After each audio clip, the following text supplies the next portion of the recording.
Hey everybody, thanks for joining me here today. I wanted to have a short discussion about a topic that comes up all the time for people like me that travel to hunt in other states. And it's this statement that I hear all the time. It's don't pass up on the first day what you would shoot on the last day. And people say this as if it's gospel, like right out of the Bible, irrefutable. Here's the deal. I ain't buying it, and I'll tell you why in a couple of points. But first of all, let's talk about where did this statement come from. And I have a theory on this. Leave a comment below if you agree or disagree with me about where this statement came from. But here's what I think. I think guides and outfitters say this all the time. It's really, an outfitter has a real advantage if you shoot a deer early in the hunt because, first of all, he doesn't have to drive you from all over, from stand to stand, morning and evening and so forth. He's probably paying his guides by the day. He's saving gas if you shoot a deer early. And if you shoot a deer that maybe you're not that happy with, the first thing you're going to think of is other people bring their deer in. You're going to say, well, I guess I'm going to come back next year and try to get a bigger one. That's what the outfitter wants. So there's all these, plus the fact that you might just go home and then he doesn't have to feed you either.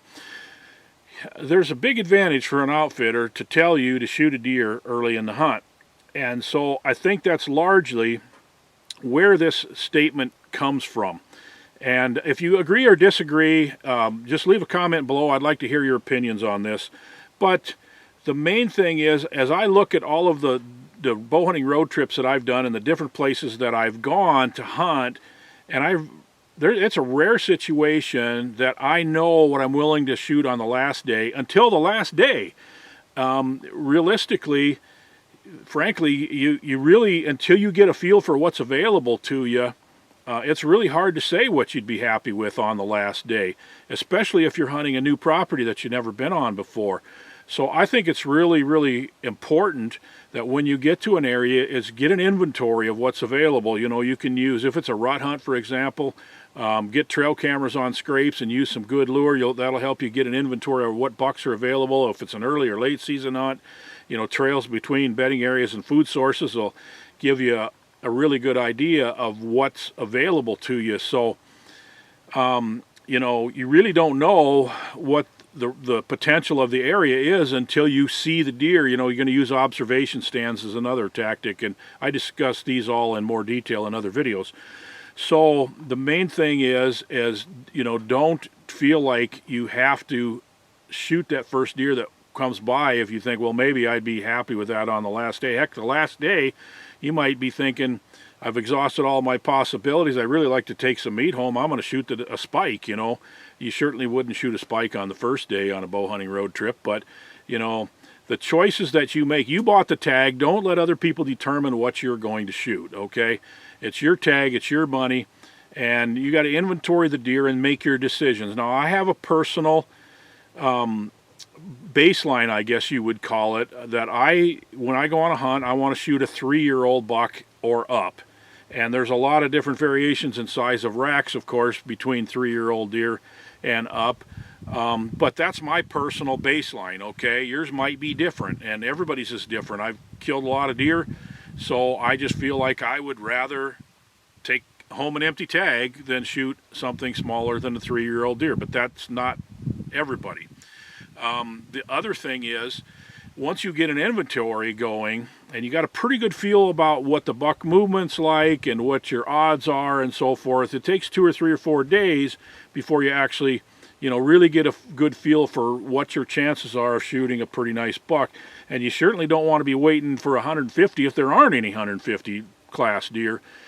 So sometimes, you get a no-doubter that comes through on the first day and you shoot it and you're happy with it, and other times you're going through the hunt and adjusting your expectations as things go along. I can give you a perfect example of a buck that I shot about 10 years ago on public land, and this was a 6-year-old deer, and he just definitely was not built to score well. He was just an 8-pointer. It didn't have a very big rack, but I was in the deer every day, and I was planning to be there about 7 days. And 8th day, 9th day, I kept hunting because I'm just like, man, I'm in the deer. It's just going to happen anytime. The rut's going hard. I'm in a good rut funnel. I had 2 different stands that I was hunting variation based on the wind and morning and evening and so forth. And I just knew it was going to happen. Well, on the 12th day of my 7-day hunt, along comes a big, mature, thick-shouldered, big-bodied deer, and he didn't have much of a rack, and I shot him, and I was perfectly happy with him because it was a mature deer, and that's what made me satisfied more than if it was a 140 or 150 inch deer. So keep that in mind as you go along on these hunts. You really want to change your expectations as time goes along. And like I said before, don't let other people or the opinions of others determine what you shoot. If you want to shoot a 2-year-old deer and just say, here's a buck I shot in this state, and I'm trying to collect a lot of deer from a lot of different states, or however, whatever drives you, don't let other people determine that, and just shoot what you're happy with.